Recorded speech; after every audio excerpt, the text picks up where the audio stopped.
Hi, learning about the periodontal probe today. Our armamentarium is mask, glasses, gown, shield, gloves, mirror, floss, marquise probe, and neighbor's probe. This is our periodontal probe. It's an assessment instrument. It's used subgingivally, double-ended, unpaired instrument with a flexible, simple shank. It's cross-section, circular in cross-section with a blunt end and rod-shaped. It's no cutting edges. It is calibrated in millimeters, and the marquise probe is in 3 millimeter increments up to 12 millimeters. There is a neighbor's probe that's used for furcations and also a UNC 12 that is up to 12 millimeters as well. The uses are it's to measure the health of the periodontium, clinical attachment level, recession, width of attachment, size of intraoral, extraoral lesions, bleeding areas.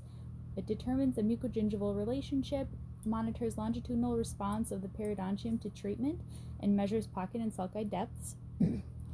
So during an exam, we also want to look out for any recession, and we can measure that by measuring the CEJ to the gingival margin, and if that is above 1 millimeter, then we will record that.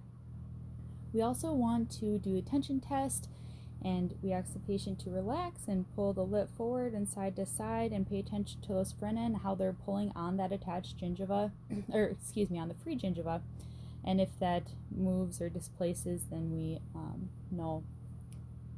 We also want to measure the width of attachment. So this, we measure a pocket depth, and then we measure the mucogingival junction, junction to the gingival margin, and then we subtract those two. So we'll say if the pocket depth here is 1 millimeter, and then this is the mucogingival junction to the gingival margin, and that's 5. So our width of attachment would be 4 millimeters.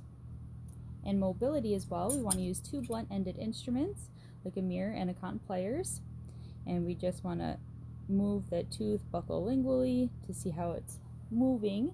Class 1 mobility would be if the tooth moves horizontally less than 1 millimeter. Class 2 mobility would be the tooth moving 1 millimeter but less than 2 millimeters horizontally. And class 3 would be greater than 2 millimeters of movement, either horizontal or vertically. We also want to pay attention to any furcations. So if there is a grade 1 furcation, the probe would insert into the furcation no more than 1 millimeter.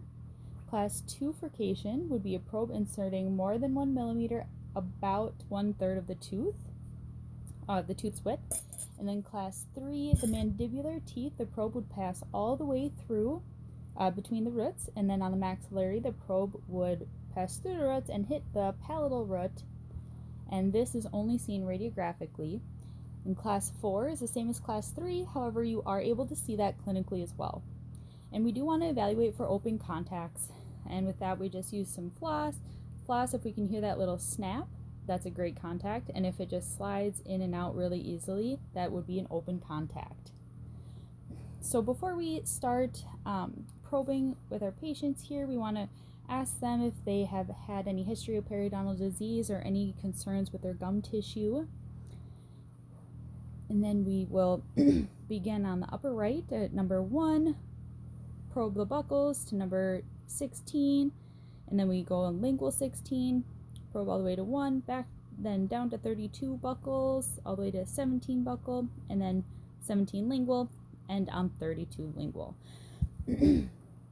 So we probe with a walking stroke, a light, gentle insert, gently move around, not using pressure, and we use either wrist or digital activation is fine with probing since it is such a light pressure.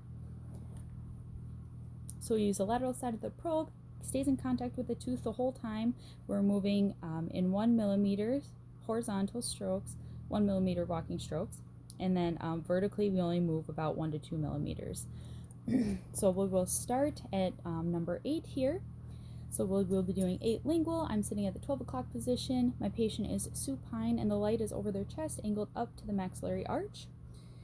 So we're probing here, starting from the distal, going back, hitting that contact area, angling in underneath the coal. Then I'm going back down to around to the mesial, probing, hitting the mesial contact, angling in. Great, then we'll go to 14 buccal. Again, my patient's staying in supine position. I am at the 11 o'clock position.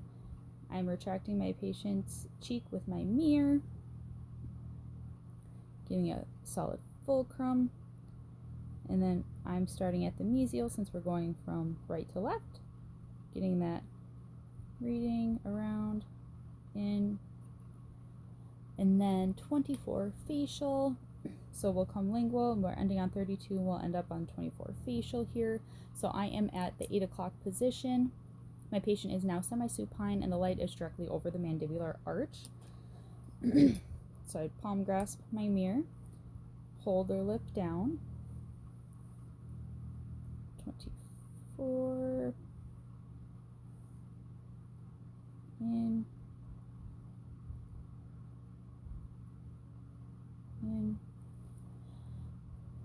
And then we have 30 lingual. So come back around to 30 lingual. I'm at the 11 o'clock position again here. Semi-supine still is my patient.